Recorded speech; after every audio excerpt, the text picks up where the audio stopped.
48 pesos per kilo ang pinakamurang local rice na mabibili sa tindahang ito sa Mega Q-Mart sa Quezon City.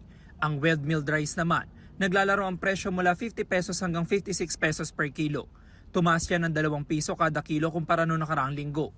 Hindi naman gumalaw ang presyo ng imported rice sa 55 pesos per kilo ayon sa ilang nagtitinda. Sabi po nila sa mataas daw po ang kuha ng palay, presyo ng palay. Sa supplier po mataas din. Kada linggo tumataas ang presyo sa local rice. Dahil tumaas ang presyo, dumidiskarte na lang daw si Ray na nagatrabaho sa isang kantin sa Cubao.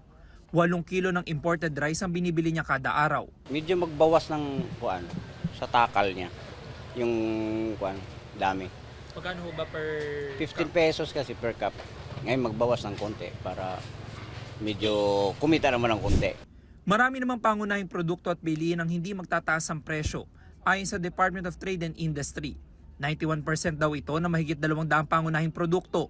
Kabilang dyan ang mga delatang sardinas, instant noodles, kandila, sabong panligo at panlaba at mga tinapay. Ilang manufacturers lang daw ang humirit ng taas presyo. Maganda para sa amin yun na hindi magtataas yung mga dilata or noodles.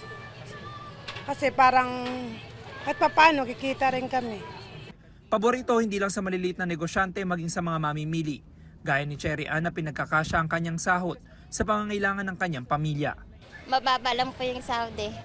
Kaya mas pabor sa amin po na hindi tataas yung mga bilihin.